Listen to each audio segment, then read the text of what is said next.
If you're a man trying to figure out where your next step is in life, I would highly suggest finding a group of men like this right here, coming up to an adventure like this. Exciting experience. If you're watching this video, you have a chance to go to Wild at Heart, like, answer the call. It's crazy how this event brings you to a spot where you think about your parents and how you were raised.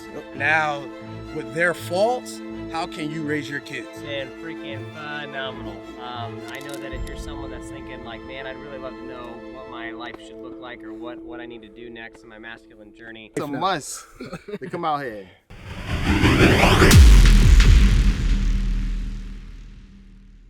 Sold out service, and you know we've been working. We serving, we earning. The watches, it's hurting. Big heart, but it started with Chris. Seen a lot when it comes to this biz. Don't serve, don't earn. They gotta shift keys to be a capitalist.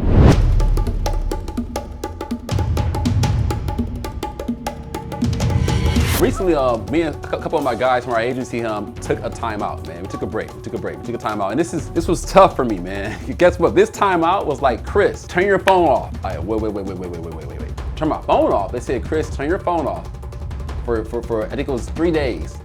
Phone off for three days total, man. No phone, no communication, no email, no text, nothing.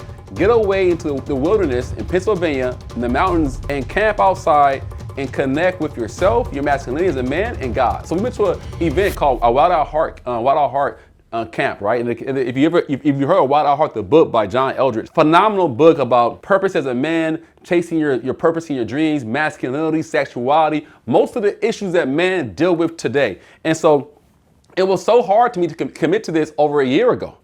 I committed to it. I said, okay, May 2021, I'll be there. With all the things happening in business and life, my newborn son here, I wanted to not go. I said, I can't do it, man. Business is calling me, my wife, my family. But I say, you know what? It's important to me to set an example of leadership to the guys who run with me, that focuses on our inner spirituality, our gifts, our talents. All that's very important, but focusing also on our mind and mental health. So we get out to the event.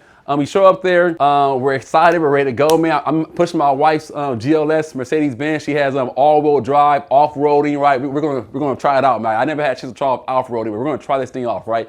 And so we get there, we go up the mountain in off-road mode. We set up camp, we're sleeping outside. We had an option to sleep outside the tent or in the tent. That was the option. Like outside, you're sleeping outside, you're sleeping under the sun, under the stars, or in your tent. We chose to go all in. We're men, masculinity. We're sleeping outside. No tents, just straight God and us and sky, right? First night, it rains. So it's raining, right? I'm sitting there, I'm like, oh man, it's sprinkling a little bit. I got my sleeping bag. I'm manning out. I'm manning up. People start dropping like flies. James goes into the tent. Kavari goes into the tent. Scott went in first. I see Greg. Greg is still riding out. Greg Smith riding out. Greg Brown's riding out. I'm like, okay, cool. What am I gonna do here? And then it starts pouring down. Like, man, it's wet, man. I can get pneumonia. It's not even hot outside, not even cold outside, right?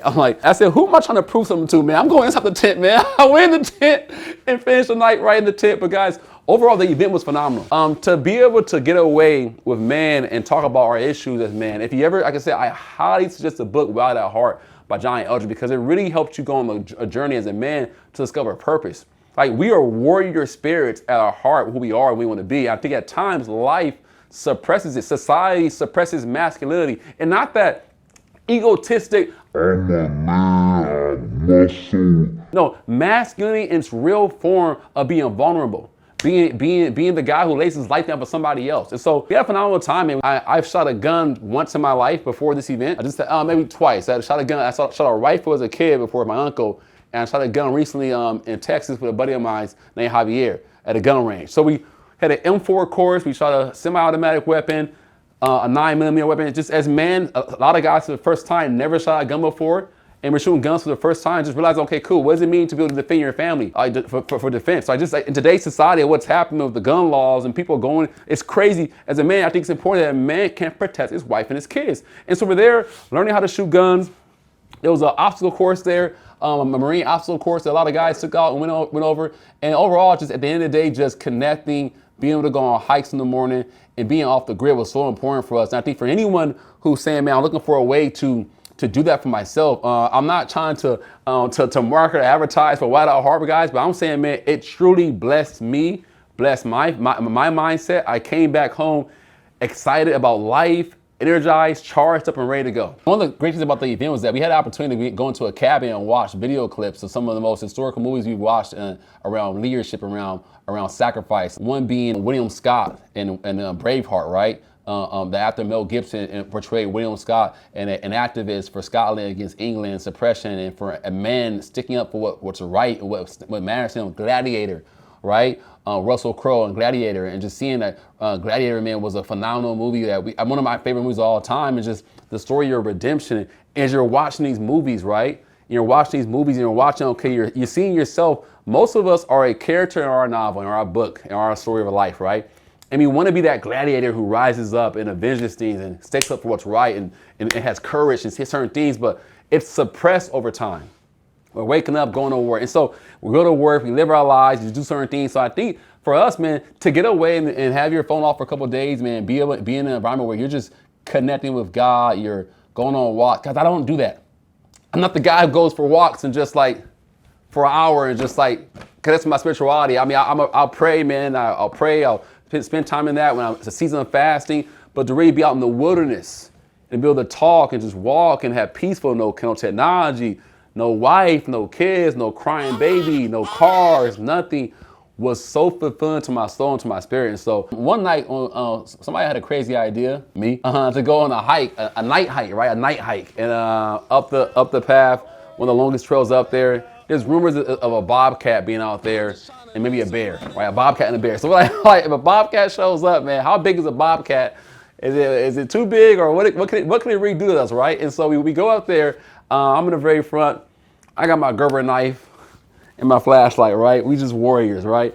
We got Mikhail next to me. It's about 12 of us, man. We're hiking up the trail.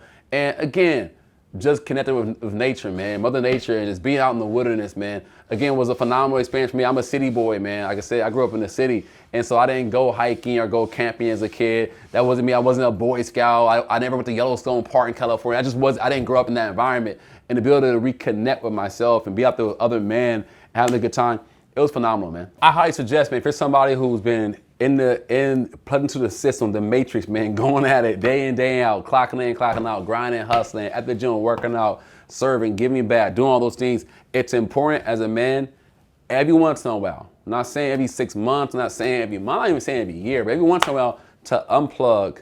Man, I highly suggest to get away. Maybe you can get away for a day, maybe half a day, maybe 2 days, 3 days, whatever your schedule permits. So get away and unplug and reconnect with Mother Nature, man. We have this big old country of America, right? The world, really, no matter where you're at. And there's so many places to go and connect. And we don't take advantage of what God's given us on His green earth. I believe that there's something special when you get out there into the wilderness, man, and just connect with yourself and unplug from what's happening. And unplug from technology and say, you know what, let me seek out what I need to hear from God during this time in my life as I go back into the battlefield of being a husband, of being a wife, of being a brother, of being a sister, of being a business owner, being a leader, being a visionary, being a pastor, being a priest. All those things sometimes put weight on our shoulders and stress that just builds up over the years. And it's important to release that and understand where your strength comes from.